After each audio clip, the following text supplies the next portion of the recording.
Udah ya, kamu bertobat ya. Jangan kamu selalu berdalih dengan handicap kamu karena kedua tangan kamu nggak ada. Kamu punya pikiran yang selalu negatif ya. Kalau kamu baik, masyarakat pun akan baik ya. Masyarakat akan menerima kamu di tengah-tengah masyarakat ya, karena tidak ada kejahatan yang tidak bisa terungkap ya. Polisi mempunyai keahlian untuk mengungkap itu. Apapun bentuk kejahatannya pasti terungkap. Yang benar adalah benar. Itu dari saya. Kembali lagi nih dengan mediadpr.com. Nah, kali ini kita mengangkat Agus Buntung lagi, guys. Kenapa Agus Buntung? Karena saat ini Agus sudah ditahan di rumah tahanan negara, ya kan, di Lombok, guys. Nah, kita lihat prosesnya seperti apa. Dan di sana ada komentar-komentar dari orang-orang di sekitar Agus, dan ada juga nih, ya kan, dari Kobuser juga ikut menyikapinya, guys, lewat podcastnya dia, guys. Kita lihat cuplikannya, guys.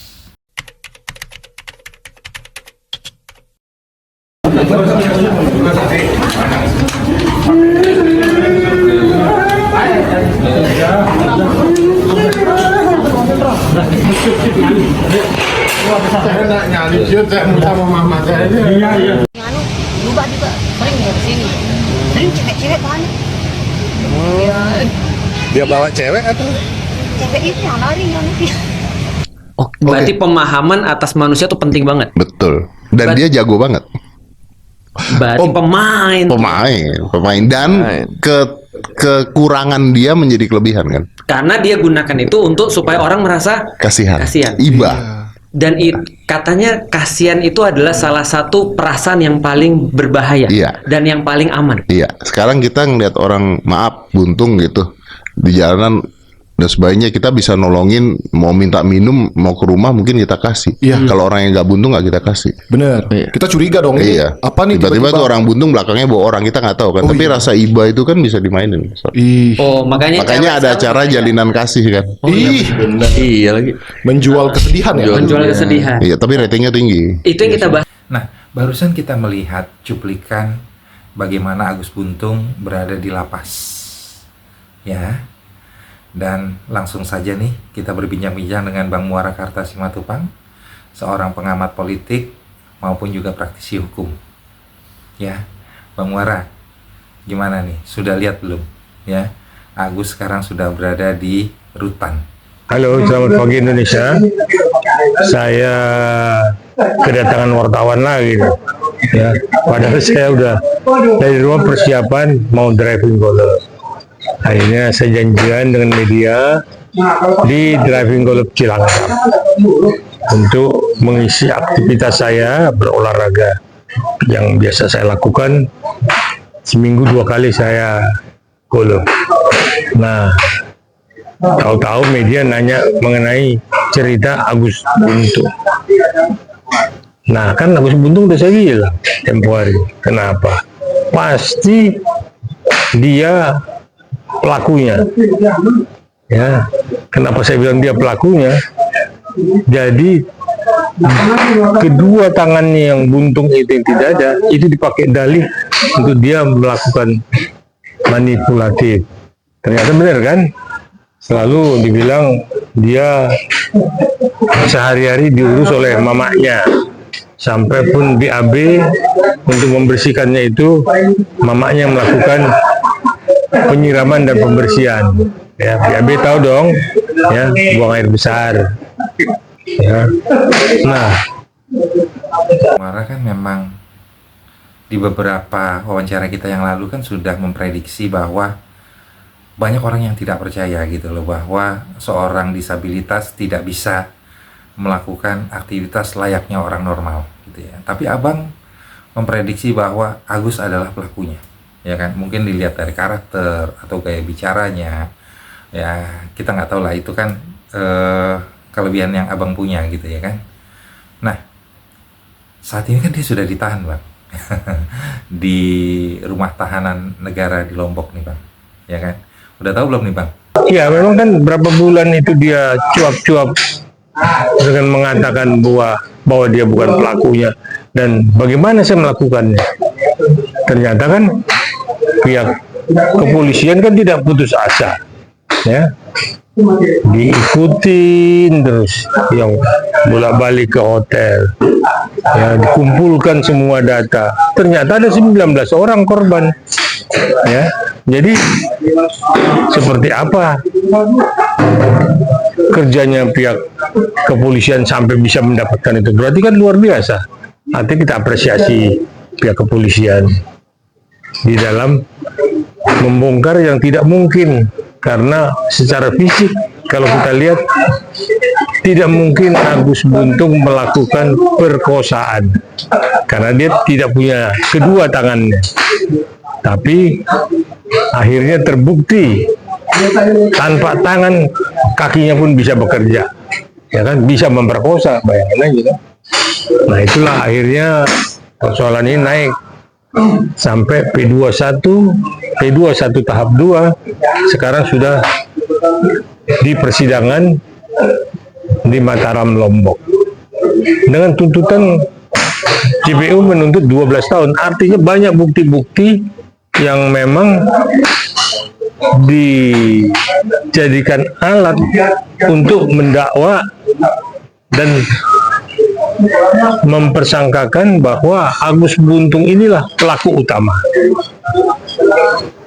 dan mamanya sebagai melanggar pasal 55 turut serta berbohong, turut serta apa segala macam yang diatur dengan pasal 55 KUHP.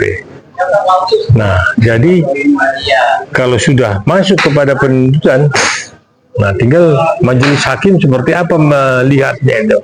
Karena itu kan akan terjadi perdebatan dan saksi ahli pun mungkin dihadirkan dan saksi-saksi siapa yang memang melihat kejadian itu ataupun yang memang saksi korban segala macam. Nah, ternyata tuntutan itu benar-benar bisa dilaksanakan oleh pihak jaksa penuntut umum. Nah, yang menjadi pertanyaan saya, ketika dia masuk sel, karena dia jemput paksa, ketika dia masuk sel tempo hari meraung-raung, nangis-nangis bahwa dia bukan pelakunya segala macam, dan dia berdalih, siapa yang mengurusin saya, siapa yang mau memandikan saya, siapa? Polisi nggak ada urusan, ye, lu pemerkosa, pedofil, ya, kalau udah bilang pedofil karena ada 19 orang pedofil. Nah, yuk pertanggungjawabkan. Nah, ternyata bisa diperlihatkan oleh pihak kepolisian apa bukti-bukti yang dilakukan oleh Agus Buntung.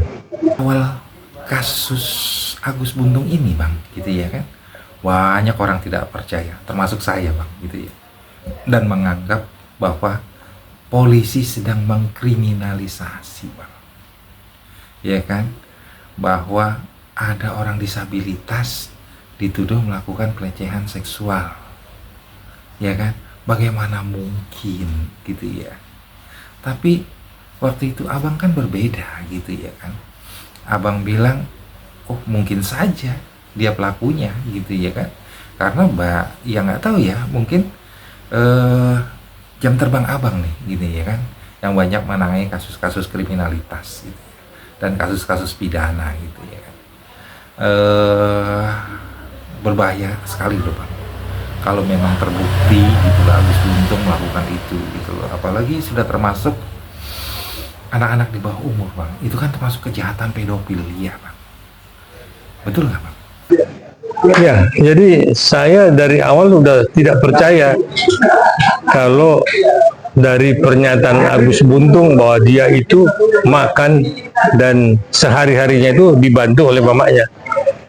Nah, saya tidak yakin dan tidak percaya. Makanya saya apresiasi pihak kepolisian tempo hari berhasil mempersangkakan Agus Buntung dan menyeret sampai itu di persidangan. Jadi saksi banyak yang juga terlibat juga banyak. Nah, jadi kita tinggal tunggu keputusan dari majelis seperti apa. Tetapi di dalam pembuktian sudah terbukti. Tinggal memang keyakinan hakim, bisa nggak hakim memutus ini dengan keyakinannya bahwa Agus Buntung lah pelaku satu-satunya pemerkosaan itu. Nah, itulah yang akhirnya Agus Buntung harus bertanggungjawabkan secara hukum. Jadi jangan berlindung di handicapnya, di cacatnya. Dengan banyaknya korban pelecehan Agus Buntung ini, Bang, ya kan ada 19 orang, Bang, gitu ya. Tapi kalau dari pengakuan dari pemilik atau pengelola homestay-nya, Bang, gitu, sehari dia bisa 3 kali membawa wanita yang berbeda, Bang, ke kamar yang sama, gitu ya kan. Artinya, wah, ini kejahatan yang luar biasa gitu loh, yang dilakukan oleh seorang Agus Buntung gitu loh, Bang. Nah, menurut Abang gitu ya kan, berbahaya nggak sih, Bang, seorang Agus Buntung ini, Bang? Ya, apalagi kalau berkeliaran bebas nih, Bang. Gimana nih menurut Abang? Ya, mungkin dengan kamuflase tangannya yang handicap, yang buntung, ya, seolah-olah dia tidak bisa melakukan tindak pidana seksual, kekerasan seksual. Ya ternyata kan bisa kan, karena jari-jari kakinya pun bisa bekerja. Nah, seperti apa? Ya, kita lihat kan wanita itu semua sebelumnya kan dibujuk rayu, habis itu diteror, sesudah itu dijebak. Sampai wanita-wanita itu mau membayar hotel, mengeluarkan dari koceknya, dompetnya sendiri untuk membayar hotel demi Agus Buntung. Nah, jadi teror dan gayanya Agus Buntung ini memang tidak boleh dicontoh, ya, untuk mereka-mereka yang handicap, ya. Dan pola-pola seperti ini polisi lebih tahu, dan saya pun lebih tahu kalau memang Agus Buntung ini sejak awal pasti pelaku utamanya. Tidak mungkin ada korban yang katanya mana mungkin saya lakukan, ternyata bisa dilakukan oleh Agus Buntung. Jadi harus dipertanggungjawabkan, dan juga jangan berdalih karena kedua tangannya tidak ada, bahwa dia harus mendapat spesialisasi sebagai orang yang harus diurus pemerintah. Kalau dia baik sebenarnya tidak melakukan tindak pidana, pemerintah mau mengurus Agus Buntung. Saya yakin betul, ya, apalagi Kementerian Sosial kan, karena ada budgetnya untuk itu. Tapi kalau ternyata dia sudah memang pedofil, ya wassalam, dipertanggungjawabkan, dan mudah-mudahan mendapat hukuman yang setimpal dengan perbuatan. Kemarin kan sudah dijemput paksa ya kan, ke rumah tahanan gitu ya, yang di Mataram Lombok gitu. Agus Buntung ini sudah mulai berulah gitu ya, mulai manipulatif lagi tentang dirinya gitu loh, bahwa dia kesusahan untuk mandi, dia kesusahan untuk BAB, ya, membersihkannya segala macam, sehingga katanya dia gatal-gatal gitu ya kan. Nah, gimana nih menurut Abang nih yang tipe-tipe karakter manipulatif ini yang dimiliki oleh Agus biar bisa ditahan di rumah gitu, seperti yang lalu-lalu, Bang? Ya, jadi memang kalau dibilang dia tidak bisa mandi karena ngambil air dari bak, berarti kan pakai gayung kan? Ya. Tapi kan polisi kan tidak mati akal, sipir pun tidak mati akal. Kan bisa dipasang keran yang memang bisa air muncrat namanya, air mucur, ya, air mancur. Jadi bisa kan? Nah, soal dia gosok badannya, mungkin dia bisa baik-baikin temennya yang ada di satu sel, minta tolong digosokin badannya, karena mungkin dia dekil kan. Nah, saya pikir itu bukanlah suatu halangan untuk seorang yang handicap tidak bisa ditahan karena kehandikapannya. Semua bisa difasilitasi, dilengkapi agar dia bisa memang sesuai dengan para orang yang di sel, yang satu sel sama dia. Nah, itulah Agus Buntung tidak pernah mati akal akalnya banyak, 1000 akal di otaknya Agus Buntung. Jadi pertanggungjawabkan Agus, supaya kamu jerah dan supaya kamu juga menghormati wanita. Nah, jadi hidup jangan suka-sukanya aja karena handicap. Kamu pikir semua orang atau pemerintah harus kasihan dengan kamu? Tidak. Untuk memandikan dia pun ada, apalagi ada sepupunya yang sekarang sama-sama dalam sel. Itu tadi artinya itu harus dipertanggungjawabkan dan tidak bisa direstorasi justice karena kebanyakan 19 orang. Kalau satu sama satu mungkin ada rasa kasihan ya, bisa direstorasi justice. Ini susah ya, karena udah masuk kategori pedofil ya. Nah, yang seperti Agus Buntung ini memang mesti nanti kalau keluar harus dalam pengawasan ya, supaya tidak melakukan perbuatannya lagi dan merugikan masyarakat. Bang, terima kasih nih atas bincang-bincangnya ya. Banyak banget nih ya informasi-informasi atau masukan-masukan yang Abang berikan sangat berguna banget nih bagi para kita nih di tim redaksi mediadpr.com Bang, ya kan? Dan juga tentunya para netizen kita nih Bang, ya kan?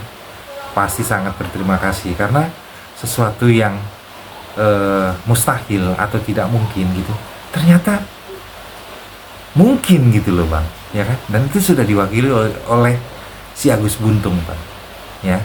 Sandi Wiratama, mediadpr.com melaporkan dari Jakarta.